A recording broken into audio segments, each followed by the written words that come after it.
وتنتقي حبها من غير اختيار كل التباريك تجري لها الهوى بها كل الدعاء منا.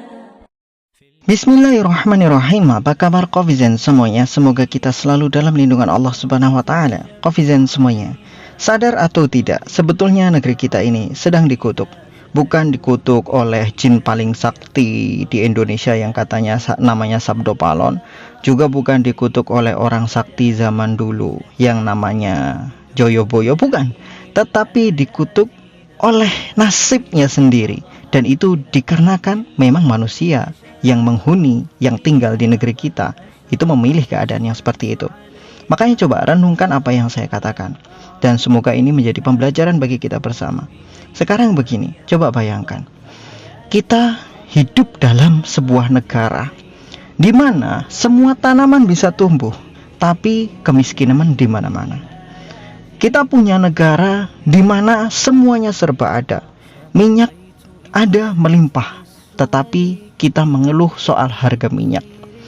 Kita menanam minyak goreng sendiri, tetapi kita juga mengeluh soal harga minyak goreng.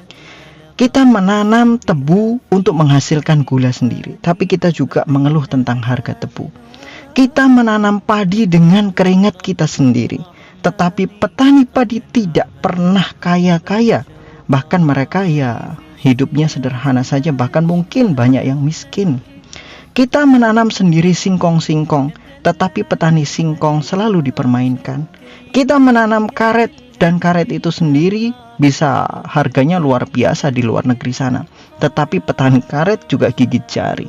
Kita menanam sawit di mana-mana, tetapi petani sawit juga hanya bisa melihat ngaplo dengan apa yang terjadi pada saat ini. Kita punya segalanya, punya emas yang begitu besar, dikatakan tambang emas terbesar di seluruh muka bumi, tetapi kita hidup dalam keadaan kere, yang katanya emasnya itu kalau dibagikan ke seluruh rakyat Indonesia, satu orang bisa menghasilkan 1 ton, katanya sih begitu. Tapi lihat yang terjadi saat ini. Apa yang terjadi saat ini kan? Negara kita, emasnya siapa yang mengeruk? Bukan negeri kita, tetapi orang-orang yang datang jauh dari antah berantah.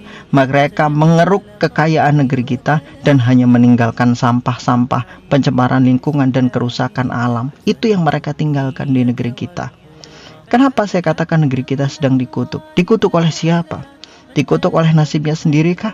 Atau memang itu pilihan manusianya sendiri? Ya, sebetulnya adalah pilihan dari manusia itu sendiri yang memegang jabatan. Mereka adalah orang-orang yang haus akan kekuasaan, haus akan harta, sehingga mereka itu orang-orang yang selalu mengumpulkan harta dengan berbagai macam cara, termasuk korupsi.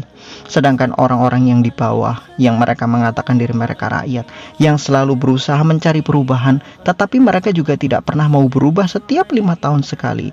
Jebakannya tetap sama, menggunakan amplop yang warnanya sama, dengan jumlah yang hampir sama. Untuk masa depan, 5 tahun ke depan, kesengsaraannya juga tetap sama.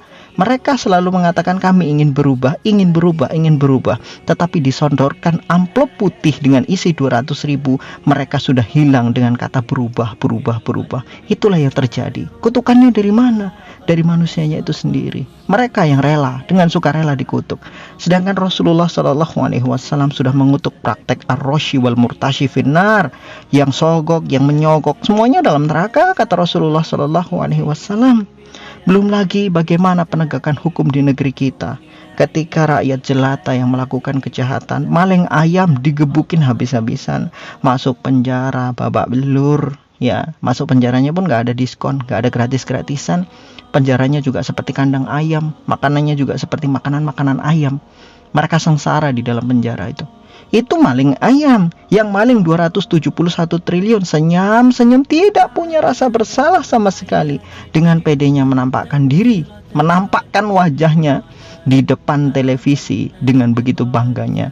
Dia berdiri begitu tegapnya tanpa ada rasa bersalah. Kenapa? Karena dia dapat diskon potongan penjara dan hanya mendapatkan denda beberapa miliar. Sedangkan korupsinya itu 271 triliun.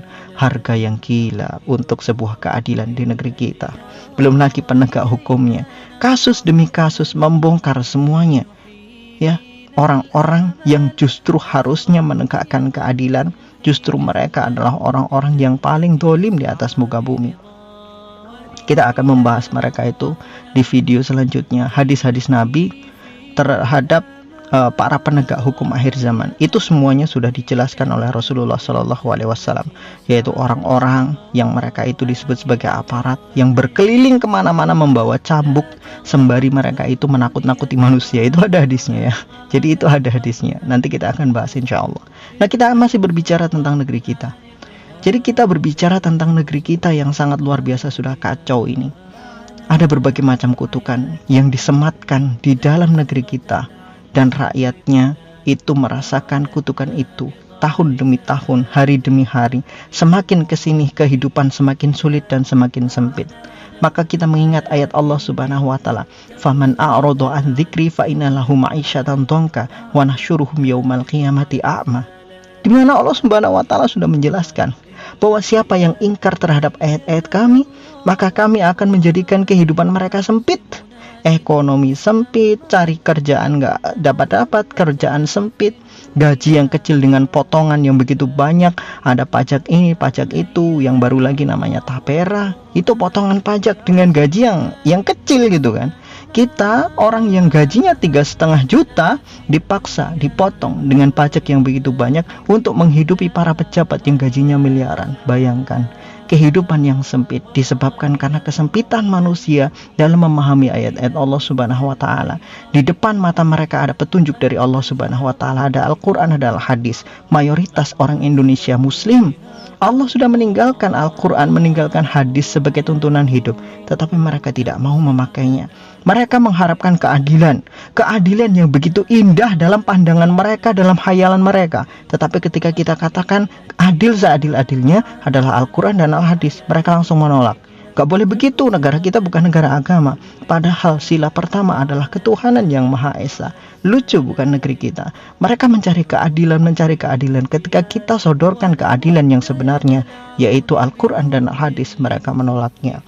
Rakyat-rakyat menuntut supaya para koruptor dihukum seberat-beratnya, bahkan kalau bisa dihukum mati saja. Mereka itu harusnya mendapatkan keadilan seadil-adilnya. Tetapi ketika kita menjawab, di dalam Quran itu ada loh ayat di mana orang-orang yang mencuri, bahkan pada taraf mencuri duit negara itu tangannya harus dipotong. Tetapi apa yang kalian katakan ketika kita sodorkan ayat Al-Quran? Kalian selalu menolaknya. Itu nggak sesuai dengan HAM, itu nggak sesuai dengan prinsip agama negara kita. Negara kita bukan negara agama. Jangan bawa agama dalam masalah kenegaraan. Selalu kalian katakan seperti itu. Tetapi di sisi lain kalian selalu menuntut keadilan. Keadilan yang seperti apa? Sedangkan ketika keadilan kita sodorkan kepada kalian, kami tawarkan keadilan itu dari hukum-hukum yang sudah ditetapkan oleh Tuhan, kalian selalu menolaknya. Mohon maaf saudara-saudara sekalian, bukan berarti saya mengajak untuk mengganti Pancasila. Tidak, ingat sekali lagi, Pancasila kita yang pertama adalah ketuhanan yang Maha Esa. Kita hanya menginginkan supaya sila yang pertama itu ditegakkan. Jadikanlah negara kita itu negara yang berketuhanan. Jadikan Tuhan itu pemegang kekuasaan tertinggi. Menjadikan hukumnya hukum yang tertinggi. Supaya manusia itu kalau dihukum dengan hukum Tuhan, ya manusia tunduk gitu. Kenapa? Karena ketika hukum dibuat oleh manusia, maka ya mohon maaf, Pak Mahfud MD sendiri pernah mengatakan bahwa hukum di negeri kita itu terlalu mudah untuk dicampur tangani, mudah untuk direkayasa. Bahkan seorang mantan hakim yang sangat jujur, saya lupa namanya, beliau sendiri mengatakan begitu. Hukum di negeri kita itu terlalu pintar orang yang membuatnya, sehingga banyak celah-celah untuk melakukan kejahatan dengan melihat celah-celahnya itu. Karena dibuat oleh manusia, maka manusia yang membuatnya tahu celah-celahnya dari mana. Begitu Covizen semuanya. Saya tidak menginginkan, saya tidak mengajak kalian untuk mengganti Pancasila, enggak. Pancasila biarlah dia menjadi lambang negara kita, menjadi dasar negara kita. Tetapi ingat, ketuhanan yang Maha Esa itu harus kita tegakkan. Karena saya berkata begini, seperti rukun Islam, kamu salat, kamu zakat, kamu puasa, kamu haji. Tapi kalau kamu tidak sekali-kali syahadat, maka kamu gak akan pernah dianggap sebagai seorang muslim. Maka apa artinya salat, apa artinya zakat, puasa, haji, tapi kalau kamu gak pernah syahadat? No way, nggak ada jalan di situ. Sama saja seperti itu. ketuhanan yang Maha Esa. Sila yang pertama itu ibarat syahadat. Dia ibarat pintu untuk menjalankan sila kedua, ketiga, keempat, dan kelima. Sila kedua sampai kelima itu akan terwujud kalau sila pertamanya itu ditegakkan. Selama sila pertamanya masih diabaikan, selama sila pertamanya tidak pernah ditegakkan, maka sila 2, 3, 4, dan 5 tidak akan pernah terwujud selama-lamanya. Kenapa ketuhanan yang Maha Esa dijadikan sebagai sila pertama di negeri kita?